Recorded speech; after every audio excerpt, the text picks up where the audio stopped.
So, you think your smartphone is the peak of human evolution? You believe real-time information was invented in Silicon Valley? Laughable. We're arrogant. We think we invented connectivity.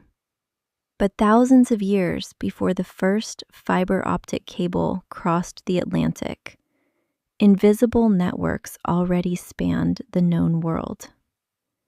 Networks built of blood, sweat, stone, and fire.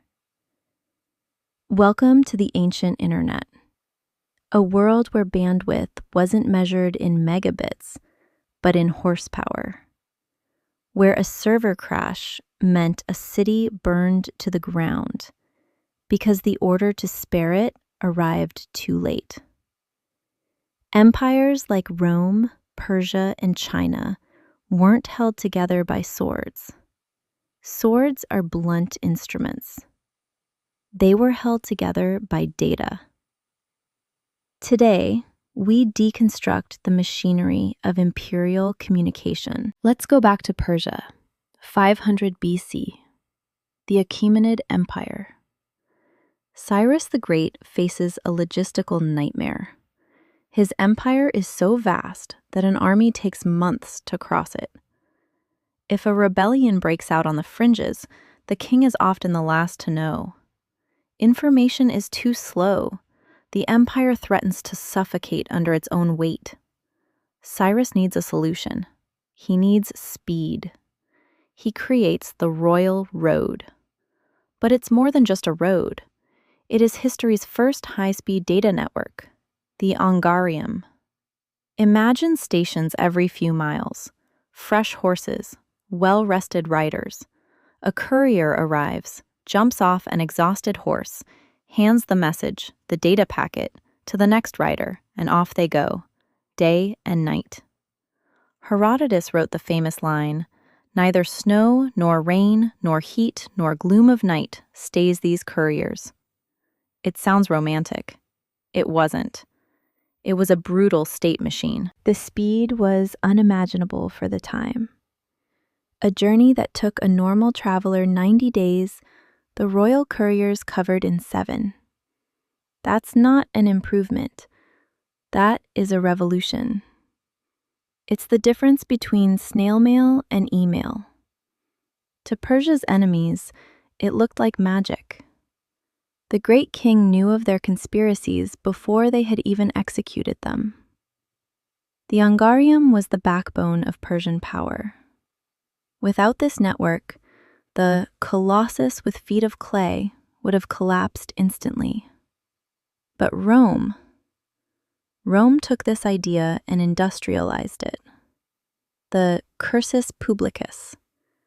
Augustus, the first emperor, was a cold pragmatist. He knew the republic had died of chaos and slow communication.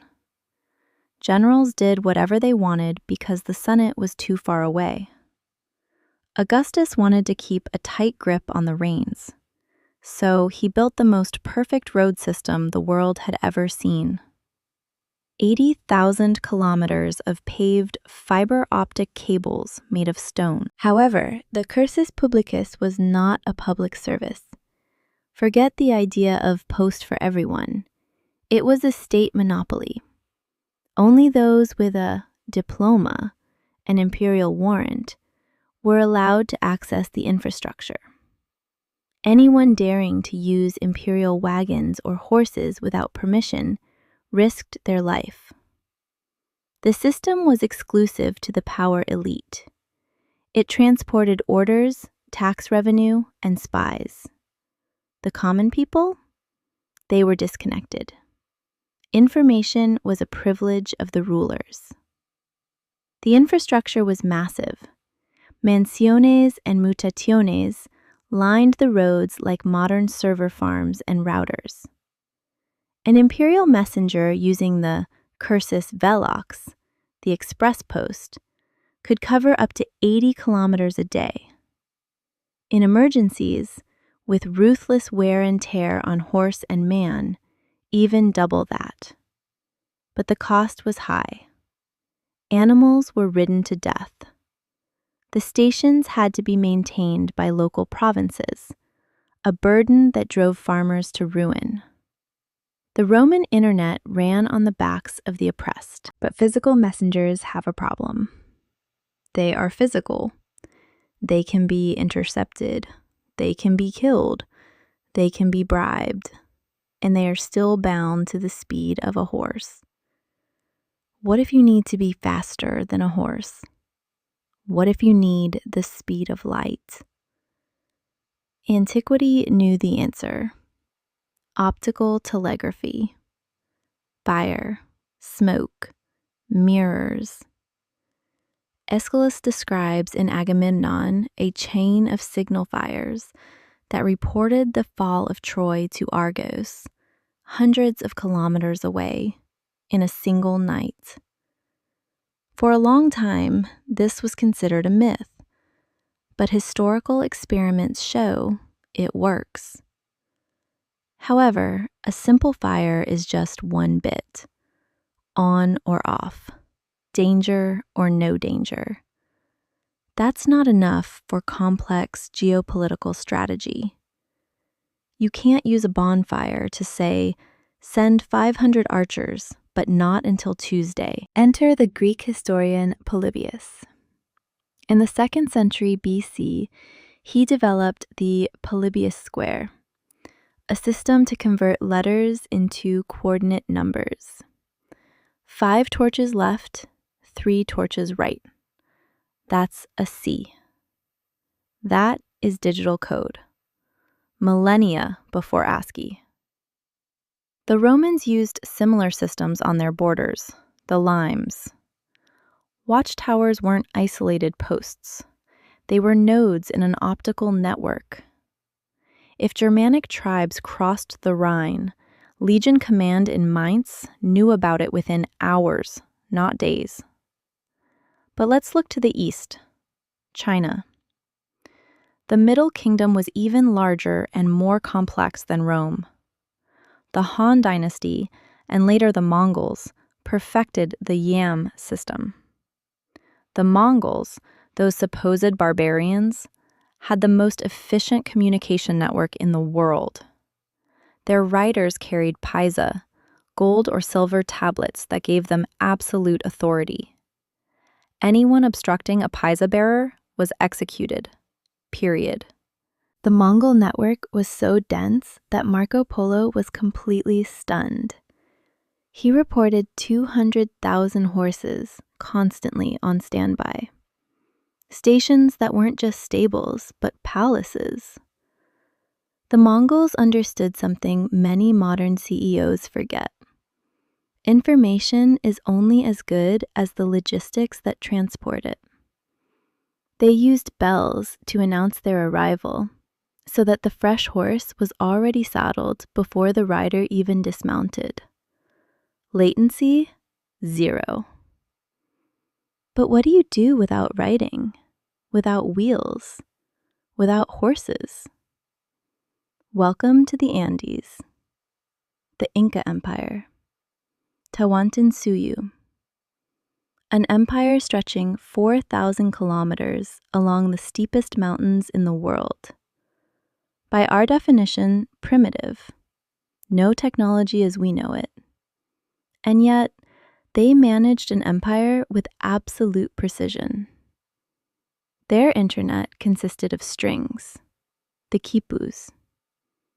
The quipu is history's most fascinating storage medium, a system of knots in colored strings, a binary code made of wool. The Incas stored everything on them: census data, tax records, troop movements, inventory levels. These data packets were transported by the chasqui, relay runners sprinting along Inca roads in the high altitudes of the Andes. A chasqui ran a few kilometers uphill, blew into a conch shell. The next one took the quipu and the oral message. The speed was breathtaking. A message from Cusco to Quito, over 2,000 kilometers through mountain ranges, took less than a week. Fresh fish from the Pacific was served to the Inca ruler in the mountains before it even started to spoil. The Inca network was purely biological. Human servers, human routers, wool as a hard drive. It proves you don't need silicon chips for complex data processing. You just need organization and discipline. But every network has a vulnerability. Security. If the enemy reads your mail, you're dead. Cryptography is as old as communication itself. The Spartans used the skytail, a strip of leather wrapped around a wooden rod of a specific diameter. Only someone with the matching rod could read the message. Simple, but effective.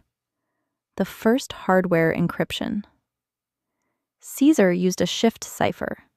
Simple, but unbreakable for uneducated barbarians. But the most creative and cruel method is described by Herodotus. A ruler shaved a slave's head, tattooed the message on his scalp, and waited for the hair to grow back. The slave was sent through enemy territory. Upon arrival, he was shaved again. Steganography, hiding the message in plain sight. The human USB stick. The slave often didn't even know what he was carrying. He was just a container. What happens when the network crashes? The system failure of antiquity. When Rome collapsed in the 5th century, the people didn't disappear. The roads remained. But the Cursus Publicus disintegrated. Central maintenance ended. The horses died. The stations were looted. The result was an information blackout. The Middle Ages didn't begin because people got stupider. It began because bandwidth collapsed. Local lords no longer knew what was happening 100 kilometers away. The world shrank. The horizon ended at the next hill. The Catholic Church tried to fill the vacuum. Monasteries became the new server nodes, copying and storing knowledge. But the imperial speed was gone. A message from Rome to London could take months, or never arrive at all. The loss of connectivity was the true downfall of civilization. There were attempts to revive the network. Pigeon post, history's biodrones, optical telegraphs in Napoleonic France connecting Paris to the front. But the basic principle remained the same until the invention of the electric telegraph. We were bound to the speed of biology or the weather. When we look at these systems today, we shouldn't smile. We should shudder. The principles are identical.